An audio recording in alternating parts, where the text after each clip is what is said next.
En Israël, ce moment est devenu mythique. La guerre des 6 jours éclate. Sur la première bombe atomique de son pays, un soldat aurait écrit « Plus jamais ça. Plus jamais on ne s'en prendra impunément aux Juifs. » Une démonstration de puissance.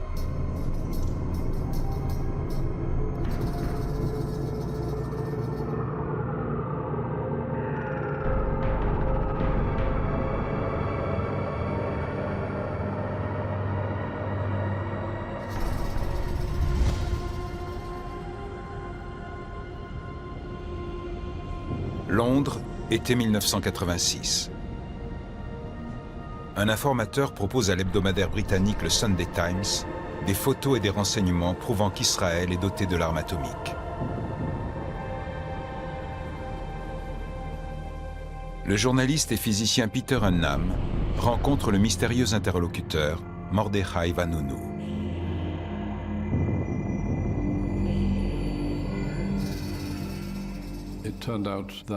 Il s'agissait d'un technicien nucléaire travaillant sur la production de plutonium.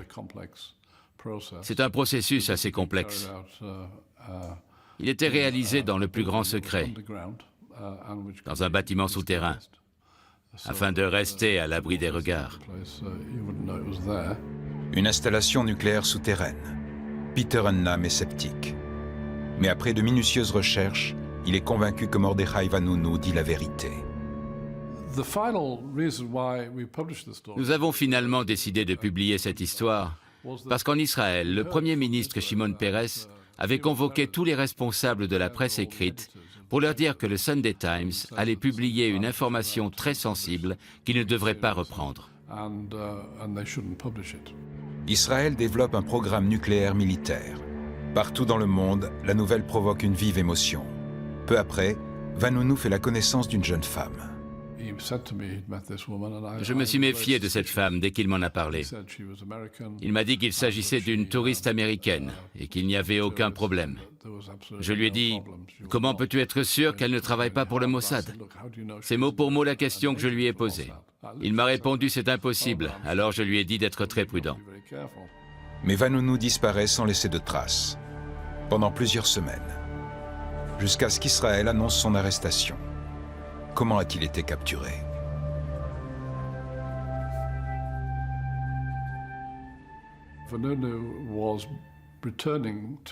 Après chaque audition au tribunal de Jérusalem, Vanunu était reconduit en prison à bord d'une voiture, dont les vitres, curieusement, n'étaient pas fumées. Ce jour-là, alors qu'il venait de s'installer à l'arrière, il a collé sa main contre la vitre. Dessus, il avait écrit « Je m'appelle Mordechai Vanunu, j'ai été enlevé à Rome ». Que faisait Vanunu dans la capitale italienne? Peter Hunham tente de remonter la piste. Son enquête le mène vers une certaine Cindy. S'agit-il de la fameuse touriste américaine? Nous avons voulu en savoir plus sur cette Cindy. Nous avons découvert que Vanunu était assis à côté d'elle dans l'avion pour Rome. Nous avions un nom, Cindy Hannon. J'ai cherché sa trace dans le monde entier. Hunham finit par la localiser en Israël. Sa véritable identité, Cheryl Bentoff. Elle dispose de la double nationalité américaine et israélienne. Elle est l'épouse d'un agent secret. J'ai trouvé son adresse en Israël. Je suis allé frapper à sa porte. Le face-à-face a été surréaliste. Elle m'a regardé avec méfiance avant de me laisser entrer. Je lui ai dit que je travaillais pour le Sunday Times, que j'allais révéler dans un article qu'elle était un agent du Mossad et qu'elle avait participé à l'enlèvement de Vanunu. Elle m'a écouté sans rien dire.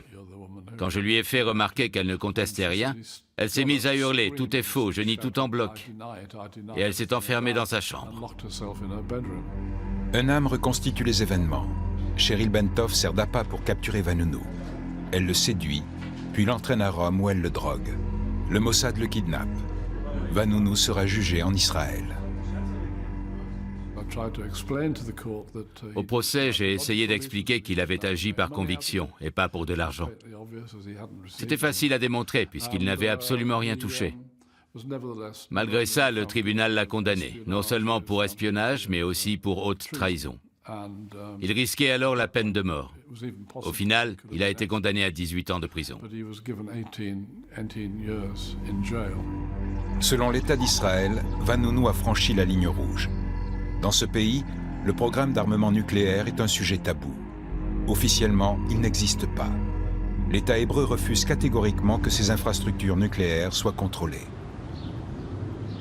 Mais les rumeurs, elles, doivent continuer à circuler. Elles ont un effet dissuasif. Cette stratégie porte un nom, l'amimut, l'opacité. Et presque tous les Israéliens en respectent le principe.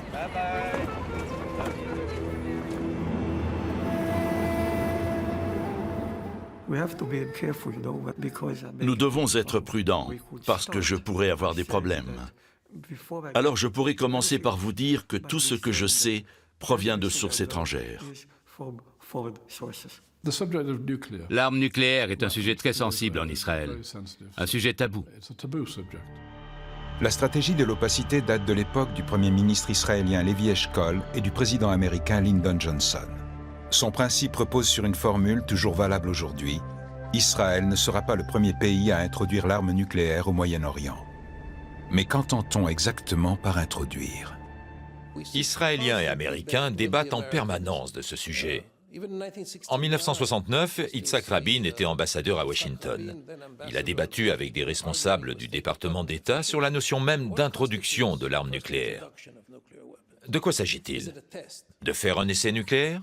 De déclarer officiellement qu'on possède l'arme nucléaire? Ou alors de posséder la bombe? Johnson et Eshkol, le successeur de Ben-Gurion, ont conclu un accord simple. Vous, Israéliens, ne dites rien, et nous, Américains, ne savons rien. À plusieurs reprises, Eshkol a dit « Je ne suis pas certain de bien comprendre ce que signifie introduction. Mais je trouve le mot très élégant. C'est une mise en garde qui confirme presque l'existence d'un arsenal nucléaire. En même temps, l'expression laisse à penser, quel que soit le sens qu'on lui donne, que c'est une chose qu'Israël voudrait éviter.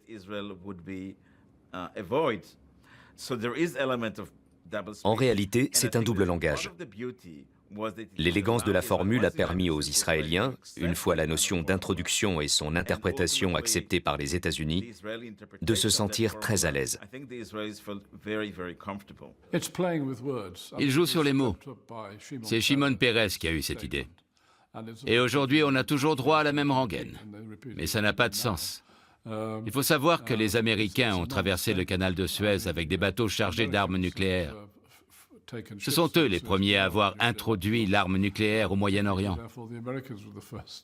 Bref, tout ça est absurde. Selon les politiques de haut rang, les militaires et les experts, l'arsenal nucléaire israélien compterait entre 100 et 400 missiles. De fabrication récente, ils sont dotés de systèmes ultramodernes.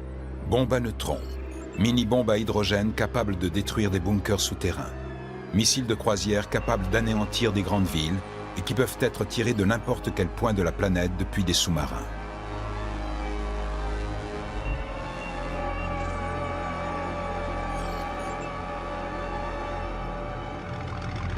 La politique israélienne est marquée par le traumatisme de la Shoah. Pendant la Seconde Guerre mondiale, stopper l'extermination des Juifs européens par le régime nazi n'est pas la priorité des Alliés.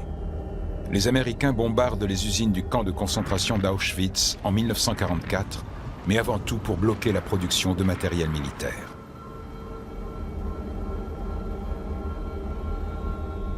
En dépit des appels de Juifs du monde entier, les Alliés n'ont pas secouru les victimes de la barbarie nazie. Livrés à eux-mêmes, les Juifs européens se sont retrouvés à la merci de leurs bourreaux.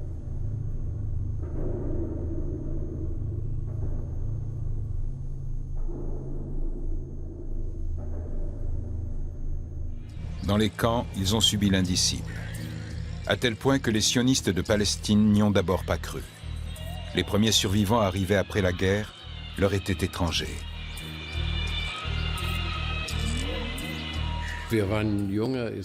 Nous, jeunes Israéliens, étions capables de nous défendre. Pour nous, comme pour tous les Juifs, l'Holocauste a été la plus grande tragédie de notre peuple.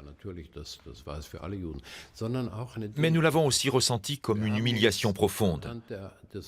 L'Holocauste nous a rabaissés. Nous nous disions, parmi les innombrables victimes de cette guerre, la plupart sont mortes sur le champ de bataille. Mais comment ont péri nos frères? Comme des moutons qu'on emmène à l'abattoir. Et ce qui a été encore plus grave pour nous, ça a été de nous dire qu'ils se sont laissés conduire à l'abattoir. En Israël, les sionistes ont retenu les leçons du passé. Pas question que les Juifs soient une fois encore des victimes sans défense. Ils prennent les armes et mènent des actions violentes contre les Arabes et les Britanniques, la puissance coloniale. Ils se battent pour réaliser le rêve de Theodor Herzl, construire un pays où les Juifs pourraient vivre librement et dignement. Un autre événement influence le destin de l'État hébreu, le projet Manhattan, nom de code donné à la mise au point de la première bombe atomique au monde, à Los Alamos, au Nouveau-Mexique. Des scientifiques juifs ont participé à la conception des bombes atomiques larguées par l'armée américaine sur Hiroshima et Nagasaki en août 1945. Leur travail a permis aux Américains d'acquérir l'arme atomique et de devenir la nation dominante.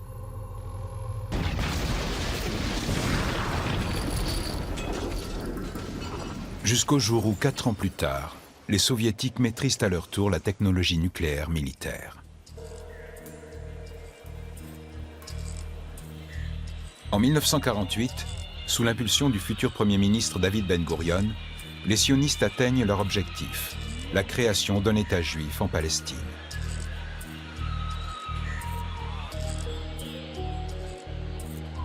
Mais le combat n'est pas fini, et les violences non plus. Les pays arabes attaquent le jeune État.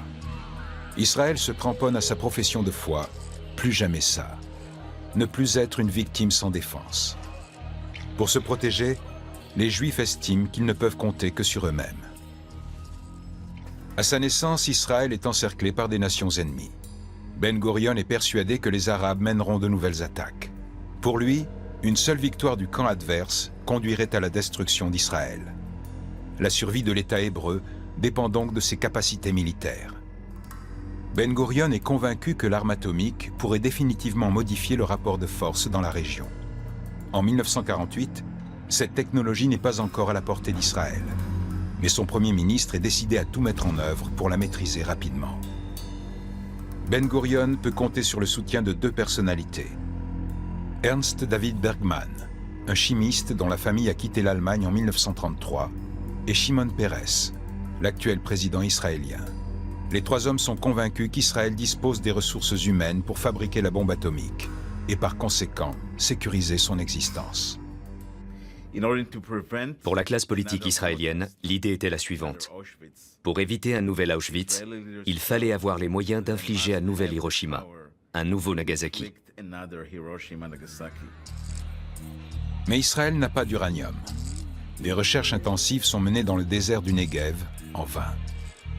En 1955, 7 ans après sa création, Israël peut pour la première fois se procurer de l'uranium. Les États-Unis organisent une conférence internationale à Genève.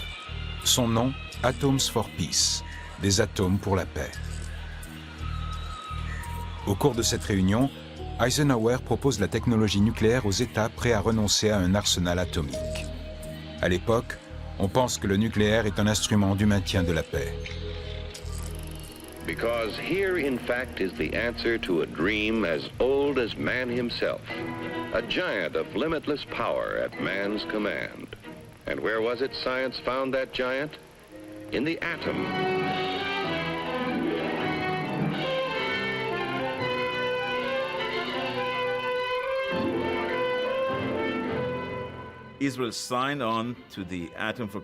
Israël a signé le programme Atoms for Peace et acheté un réacteur aux Américains, le réacteur Naral Sorek. Selon certaines sources, on sait que, très rapidement, les scientifiques israéliens ont cherché à savoir si ce réacteur pouvait être utilisé à des fins militaires.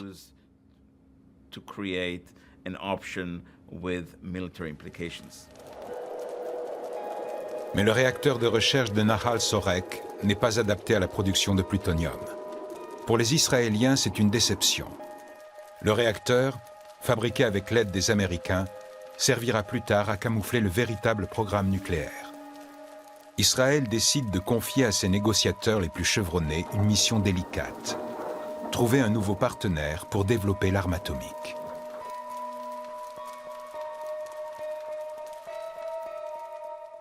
Tout a commencé en 1952 et avec l'arrivée à Paris d'un personnage qui s'appelle Shimon Peres, qui était directeur au ministère de la Défense israélien, qui travaillait avec Ben Gurion.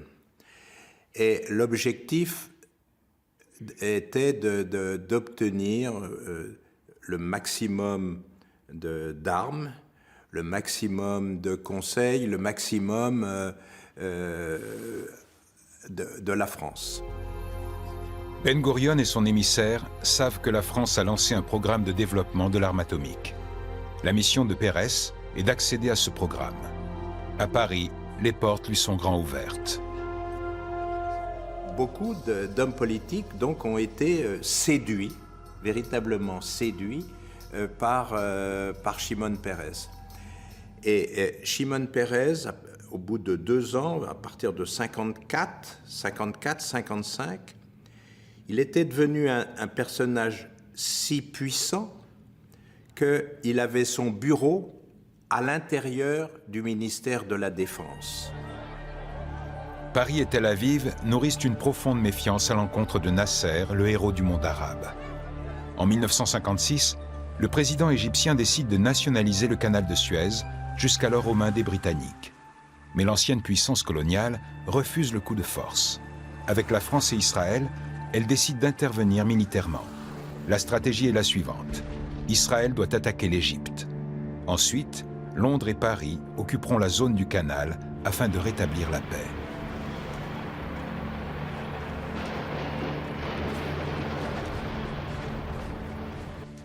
Israël, la France et la Grande-Bretagne se sont mis d'accord sur ce scénario. C'était une véritable conspiration à 3.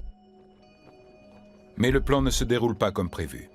La pression des États-Unis, les menaces de l'Union soviétique stoppent l'offensive. La défaite de la Grande-Bretagne et de la France marque la fin de l'influence des 2 ex-puissances coloniales dans la région.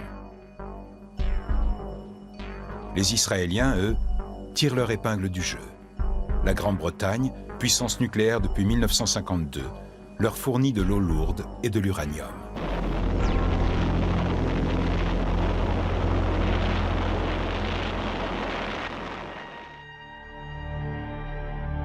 Les Français, de leur côté, participent à la construction d'une installation atomique dans le désert du Negev. Le complexe alimentera Israël en plutonium.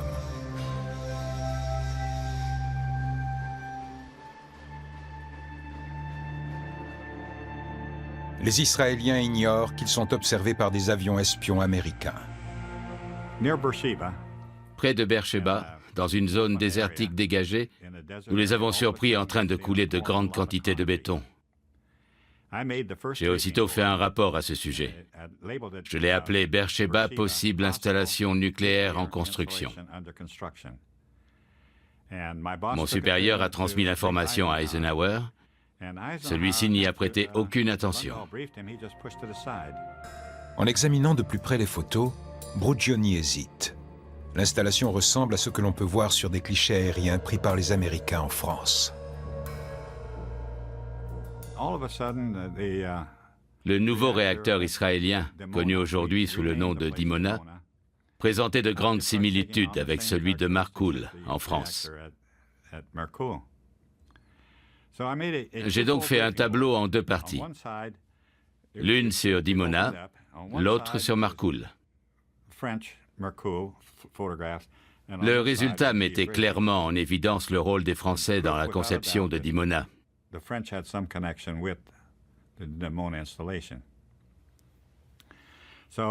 Mon chef a une nouvelle fois fait suivre l'information à Eisenhower sans plus de résultats. La CIA veut plus d'informations. Elle envoie donc des agents déguisés en touristes dans le désert du Negev. Ces documents originaux, pris par les espions américains, dormait jusqu'ici dans les archives. Les agents veulent découvrir à quoi sert tout ce béton, mais aussi l'identité des passagers que des dizaines de bus amènent chaque jour sur le chantier. Par ailleurs, ils informent la CIA que la zone de Dimona est truffée d'agents du Mossad.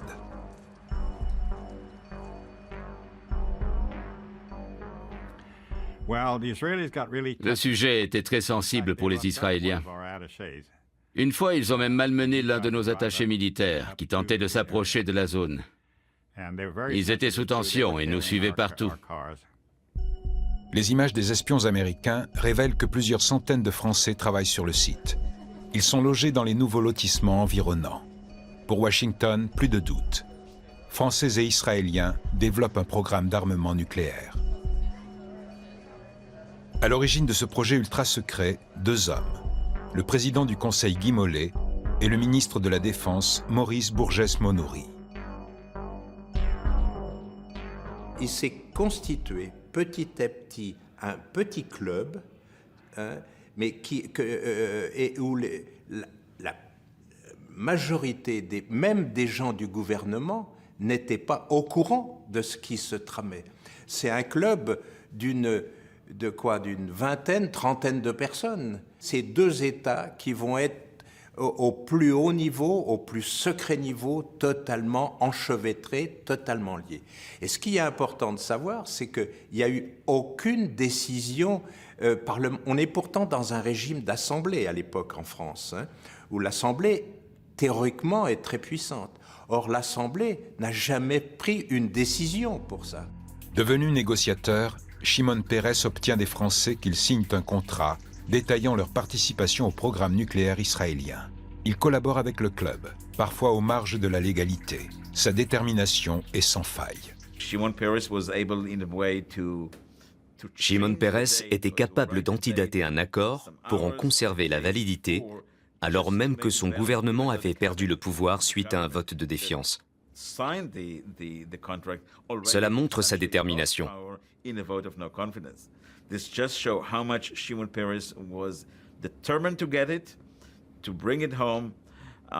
Pour lui, la fin justifiait les moyens. Dès lors qu'il s'agissait d'atteindre un objectif qui, à ses yeux, comme à ceux de Ben Gurion et des rares personnes mises dans le secret, relevait du sacré. Les Israéliens ont fait un pas décisif dans l'acquisition de la bombe atomique. En Israël comme en France, ces décisions sont prises en marge des institutions démocratiques. Pourtant, leur portée est immense et concerne le destin de tous. Les Israéliens mentent à l'opinion publique internationale. Les Israéliens ont tout nié, en bloc. Shimon Peres jurait ses grands dieux qu'il s'agissait d'une usine textile. 1958, De Gaulle est de retour au pouvoir et il opère un virage à 180 degrés. Le nouveau président veut la bombe atomique pour la France, mais pas pour Israël. Il lui faudra pourtant du temps pour imposer son point de vue. Il ignore ce qui se trame en coulisses. Le général de Gaulle ne va pas être prévenu tout de suite de cet engagement sur la bombe. Et il va falloir près d'un an et demi qu'il soit au courant de tout. Pourquoi il n'est pas au courant? Parce qu'il y a dans le système les gens du club qui font en sorte de donner que des bouts d'informations.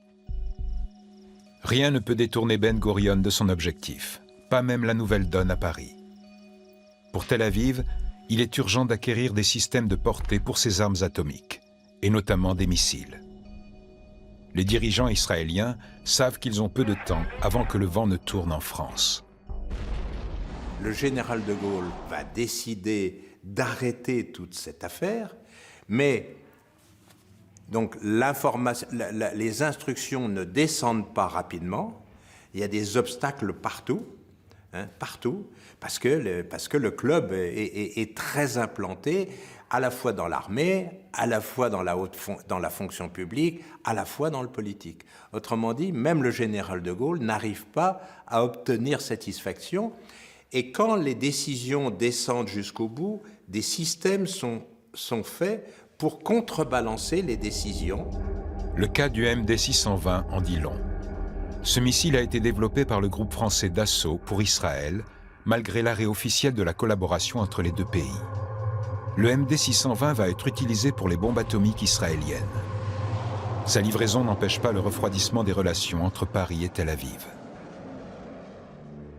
Mais Israël peut compter sur le soutien d'un nouvel allié, l'Allemagne. Bonn livre déjà des armes à l'État hébreu. Adenauer va plus loin. Un document allemand révèle qu'à partir de 1961, le chancelier s'engage à verser à Israël 200 millions de Deutschmark par an pendant 10 ans. La construction d'une installation de désalinisation nucléaire est également évoquée. On n'en saura pas plus. Les documents relatifs à ce sujet sont toujours classés secret défense. Les services de renseignement ne sont plus les seuls à s'intéresser à ce qui se trame dans le désert du Negev. Certaines informations filtrent et les médias commencent à spéculer sur le programme nucléaire israélien. La pression s'accentue sur l'État hébreu. Le réacteur nucléaire, officiellement une usine textile, suscite beaucoup d'intérêt. Et si les Israéliens y fabriquaient du plutonium ? 1961. John Kennedy est élu président. Tel Aviv constate alors que le soutien de Washington faiblit. Kennedy, plus qu'aucun autre président américain, cherchera à freiner le programme de développement nucléaire israélien. Les deux pays ont connu des périodes de forte tension, surtout lorsque Kennedy a exigé pour les Américains un accès à Dimona. Il voulait empêcher les Israéliens de produire des armes atomiques afin de mettre un terme à la course au nucléaire. Mais Israël a eu le dernier mot. La tension a été très forte. Tout s'est joué à huis clos. Kennedy hausse le ton. Il exige une inspection de Dimona pour s'assurer qu'on n'y fabrique pas d'armes nucléaires. Il menace même de suspendre l'aide économique accordée à l'État hébreu. Israël cède en apparence. À cause de la pression américaine, les Israéliens ont accepté une inspection de la Commission atomique américaine, une inspection de réacteurs. Puisque la théorie, c'était que c'était un réacteur de recherche et non un réacteur qui pouvait produire du plutonium. Et donc, pendant des mois, les Israéliens ont monté une salle de commande complètement qui n'avait aucun rapport avec la réalité, mais où il y avait des vraies commandes, où il y avait des... Et derrière cette salle de commande, il y avait des techniciens et des savants israéliens qui avaient programmé, tous, au fur et à mesure que les Américains prenaient maniaient les commandes, eux réagissaient pour que les données qui apparaissent soient des données d'un réacteur civil et d'un réacteur de recherche. Dimona sert bien à fabriquer du plutonium et des armes nucléaires. Les Israéliens prétendent le contraire, mais Kennedy n'est pas dupe.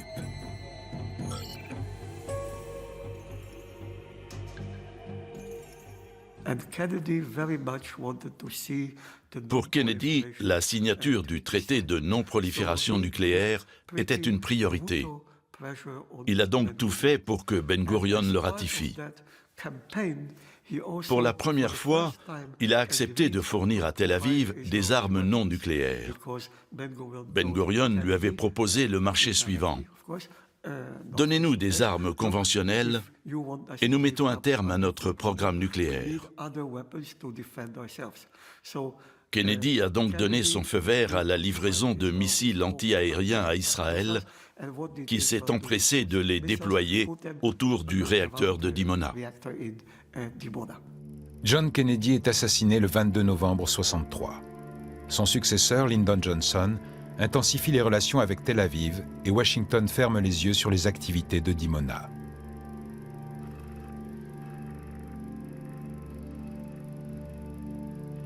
Mais les pays arabes, par la voix de Nasser et l'URSS, exigent l'arrêt du programme nucléaire de l'État hébreu. Ils ne croient plus aux démentis israéliens.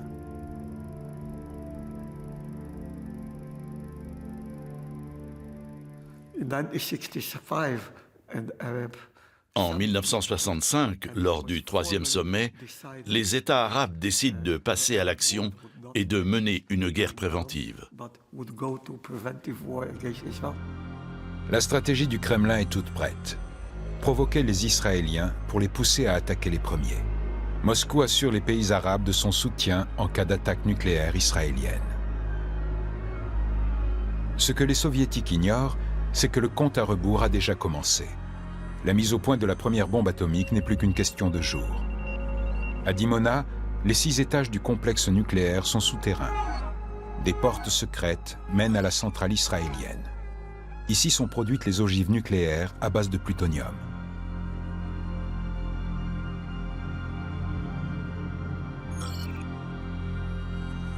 Et c'est là que travaillera Mordechai Vanunu quelques années plus tard. Les 2 étages en surface ne sont qu'un leurre. Les Soviétiques pensent encore pouvoir stopper les activités de Dimona sans que les Américains n'interviennent. Les Américains étaient enlisés dans le bourbier vietnamien. Ils voulaient à tout prix éviter d'autres problèmes internationaux. Mais surtout, Moscou avait pour objectif de stopper le programme nucléaire israélien avant que le pays ne soit doté de la bombe. Une perspective qui ne réjouissait pas non plus les Américains. Enfin, les Soviétiques tenaient absolument à respecter le droit. En poussant Israël à attaquer, ils pouvaient espérer le soutien des Nations Unies et des Américains. Ils ne voulaient pas passer pour les agresseurs. En 1967, le Kremlin change de tactique. Moscou dispose d'une arme secrète, le MiG-25 Foxbat, dont la vitesse atteint 3000 km/h. L'armée soviétique effectue plusieurs survols de la centrale de Dimona. Sur place, des avions intercepteurs et des missiles entrent en action. Israël n'avait pas la capacité de s'opposer à ces survols. Un nouveau Foxbat prend son envol. Les Israéliens sont surpris et extrêmement nerveux. Les Soviétiques attendent l'attaque israélienne. D'autres appareils, les bombardiers Tu-16, sont prêts à intervenir.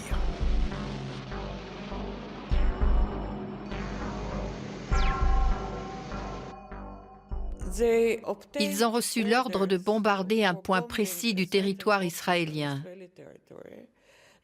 Ils n'avaient pas d'autres informations, juste les coordonnées géographiques. Mais leur cible était protégée par des missiles anti-aériens Hawk. Des bombardiers Tu-16 aux couleurs des pays arabes sont stationnés dans le Caucase, prêts à décoller. Leur objectif, détruire Dimona.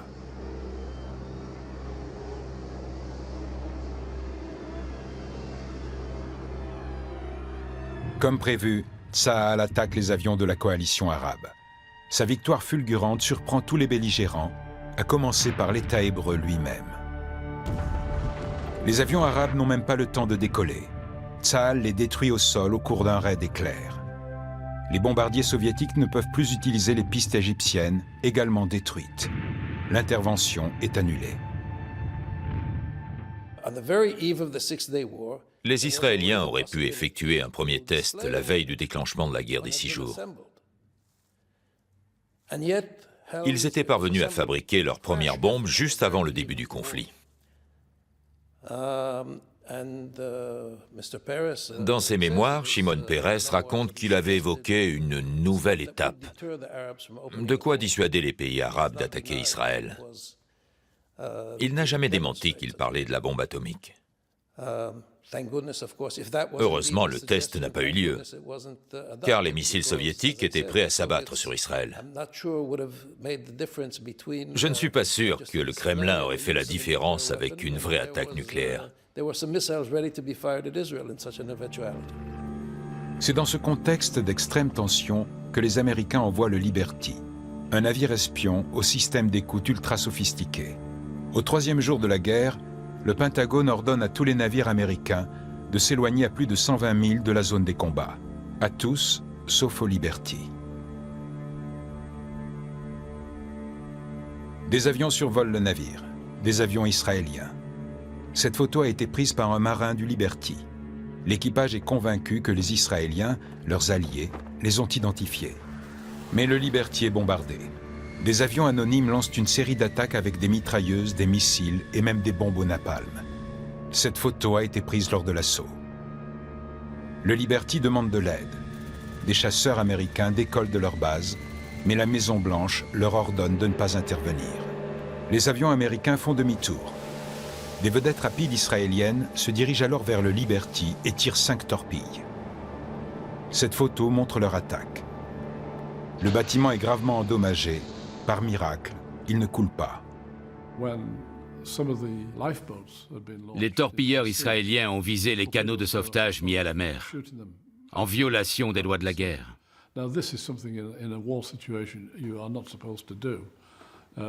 Cet acharnement prouve qu'ils voulaient éliminer tous les hommes d'équipage du Liberty pour que personne ne puisse raconter ce qui s'était passé. Israël n'a jamais admis cette version des faits. Le Liberty aurait été confondu avec un cargo égyptien, une explication qui comporte de nombreuses zones d'ombre. L'US Navy finit par secourir l'équipage. On dénombre 34 morts et 173 blessés. Les survivants sont persuadés, aujourd'hui encore, que l'attaque israélienne était délibérée. En réalité, les Américains voulaient que le Liberty coule. Voilà pourquoi les avions n'étaient pas identifiables. Il fallait simuler une agression égyptienne pour justifier une attaque américaine sur le Caire. Peter Enam a trouvé des indices qui tentent à prouver l'existence d'un accord secret entre Israéliens et Américains. Il montre que peu avant l'attaque, 3 appareils ont été équipés de bombes atomiques sur le porte-avions America. Au moment du naufrage du Liberty, les Américains devaient faire décoller 3 chasseurs bombardiers depuis un porte-avions de la 6e flotte, basé en Méditerranée. Leur mission était d'attaquer le Caire avec des bombes thermonucléaires.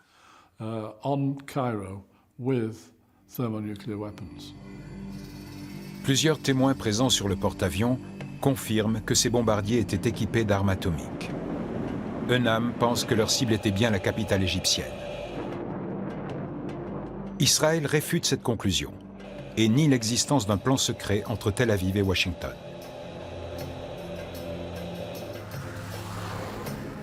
Le président Johnson a informé les Soviétiques de l'attaque de son navire.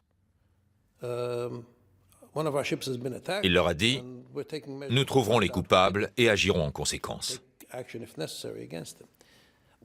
Quant à savoir si les Américains comptaient réellement faire usage de leur arsenal nucléaire, certains l'affirment, mais aucun document n'en apporte la preuve concrète. De fait, quels objectifs auraient-ils pu bombarder? Des bases militaires du Caire, estime Enam. L'affaire du Liberty aurait pu servir de prétexte pour intervenir en Égypte et renverser Nasser. Les résultats de mes recherches ne laissent aucun doute. J'ai parlé avec des gens qui ont assisté au décollage des avions équipés de bombes atomiques. Ceux-ci ont été rappelés 1 ou 2 minutes avant de larguer leurs bombes sur le territoire égyptien.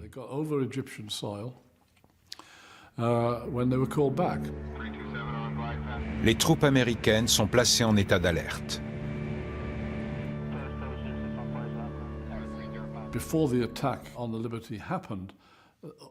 Washington a réactivé sa force de frappe nucléaire peu avant l'attaque du Liberty. Aux 4 coins du monde, des bombardiers atomiques étaient prêts à lancer une attaque sur le RSS.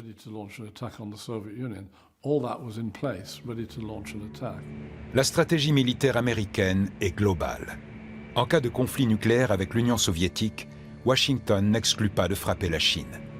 Il est hors de question que Pékin soit le grand gagnant d'un affrontement entre les 2 superpuissances.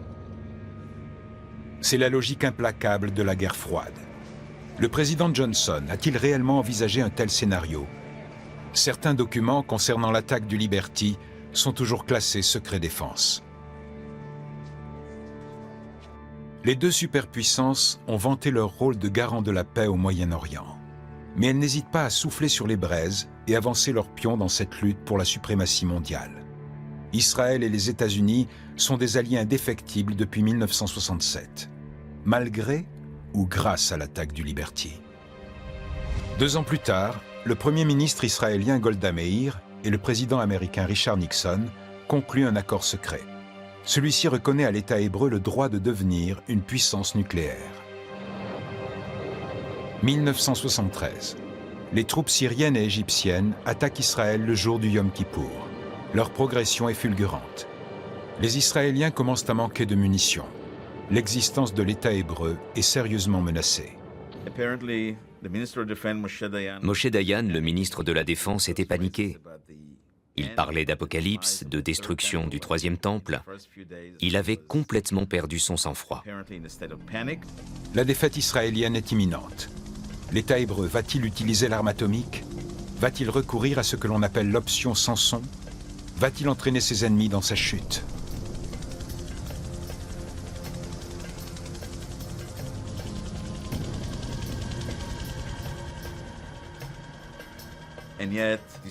Au final, c'est la position de Golda Meir qui s'est imposée. Israël a tenu sa promesse de ne pas être le premier pays à introduire l'arme atomique. Il n'a même pas fait étalage de sa puissance nucléaire. Mais je persiste à penser que l'arsenal atomique israélien a influencé le conflit. Les Américains décident à leur tour de survoler la région avec des SR-71, l'avion le plus rapide au monde. Les Israéliens savent que les SR-71 ont des détecteurs capables d'identifier les ogives nucléaires. Ils équipent leurs missiles Jericho de charges atomiques et les placent en position d'attaque. Les images fournies par les avions espions montrent la menace israélienne.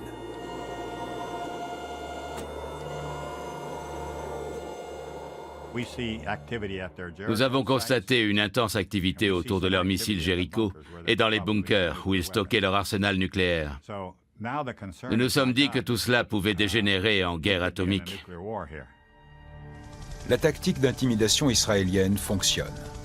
Le secrétaire d'État américain Henry Kissinger entame des négociations avec Moscou et les pays arabes.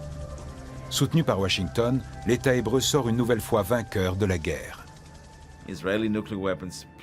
Grâce à leur arsenal nucléaire, les Israéliens ont convaincu les Américains de leur livrer toutes les armes conventionnelles dont ils avaient besoin. Cet arsenal a donc joué un rôle essentiel et amené à l'établissement d'une sorte de pont aérien militaire visant à dissuader Tel Aviv d'utiliser la bombe atomique. Pendant la guerre du Kippour, Israël montre pour la première fois ses capacités nucléaires. Ces bombardiers atomiques F-4 sont prêts à décoller pour attaquer la ville soviétique d'Odessa. Le Moyen-Orient devient le nouveau théâtre de la guerre froide. Israéliens et Américains ont noué une alliance nucléaire contre les pays arabes et l'URSS. En 1973, Israël a tenu sa promesse de ne pas faire usage de l'arme atomique. Mais apparemment, cette promesse ne vaut pas pour le reste du monde. En 1979, les Américains sont informés d'une explosion nucléaire dans l'Atlantique Sud, à mi-chemin entre l'Afrique et l'Antarctique.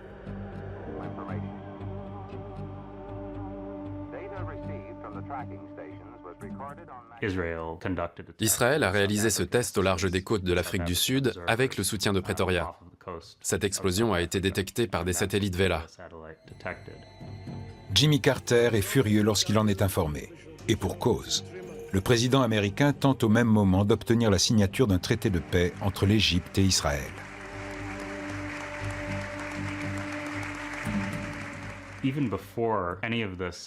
La Maison-Blanche et le département d'État ont aussitôt essayé d'étouffer l'affaire, avant même que les services secrets aient commencé à en analyser les tenants et les aboutissants.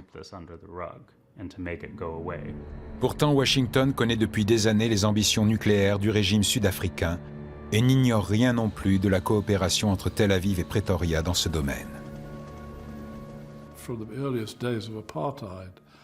Dès le début de l'apartheid, les responsables du programme nucléaire sud-africain ont établi des contacts étroits avec Israël. C'était en quelque sorte un partenariat gagnant-gagnant.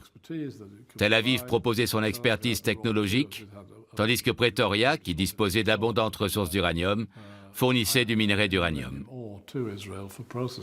Le pouvoir ségrégationniste de Pretoria dispose déjà d'une bombe atomique. Il veut à présent la bombe à hydrogène. Israël, de son côté, veut exporter des armes et cherche un nouveau site pour réaliser ses essais nucléaires. Le gouvernement de Tel Aviv est donc prêt à fermer les yeux sur l'apartheid. Quelques jours après les discussions sur l'accord de Jéricho, en avril 1975, Shimon Peres et Peter Botta ont signé un traité qui imposait aux deux pays de taire ce qui avait été abordé, négocié et conclu. Tel Aviv et Pretoria devaient nier l'existence même du traité.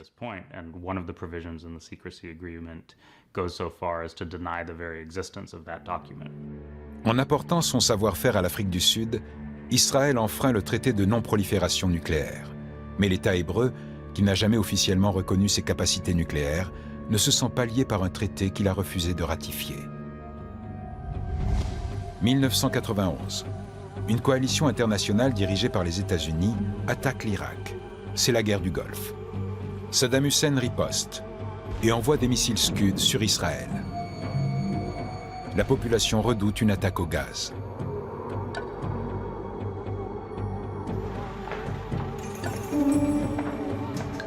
Le ministre allemand des Affaires étrangères, Hans-Dietrich Genscher, est en Israël au moment où les Scuds sont tirés.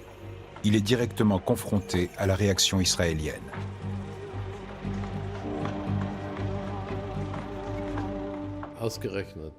Les missiles irakiens sont tombés sur Tel Aviv et ses environs alors qu'il était en Israël. Il a vu tout ce qui se passait. Dans la cave où nous nous étions tous réfugiés, nous lui avons dit notre mécontentement. Nos reproches portaient sur l'aide européenne octroyée à Saddam Hussein, tant au niveau économique que militaire et chimique. Nous étions très remontés contre tous ceux qui avaient armé Saddam Hussein, les Français, les Italiens, les Américains, les Britanniques, mais surtout les Allemands. En Israël, Hans-Dietrich Genscher s'est fait faire la leçon par son homologue israélien David Levy, qui prétendait que les Allemands avaient osé vendre des missiles à Saddam Hussein. En réalité, c'était faux. Mais après tout, là n'était pas l'essentiel. Et il a eu un contact régulier avec le chancelier Kohl. Nous ne savons pas de quoi ils ont parlé, mais au final, il nous a proposé des sous-marins. Une fois encore, Israël a utilisé la mauvaise conscience des non-juifs en général et des Allemands en particulier. Cette stratégie fonctionne encore aujourd'hui. Je dois reconnaître que cette façon de faire me met plutôt mal à l'aise. Je la trouve humiliante. Mais il est vrai que je ne suis pas responsable de la sécurité de mon pays. En 1999, Berlin livre 3 sous-marins à Israël. Montant estimé 1 milliard d'euros, mais l'État hébreu ne paye que l'équivalent de la moitié d'un sous-marin. Les 3 appareils sont équipés de missiles nucléaires Cruise. En Allemagne, on reste très discret sur le sujet. Les Allemands ont toujours fait comme s'ils n'étaient au courant de rien. Et je parle là des hauts responsables gouvernementaux avec qui j'étais en contact.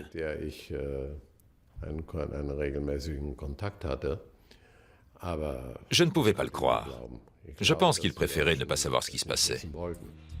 En Allemagne, on ne veut pas trop s'étendre sur les capacités nucléaires israéliennes. Rares sont les hommes politiques qui acceptent d'en parler.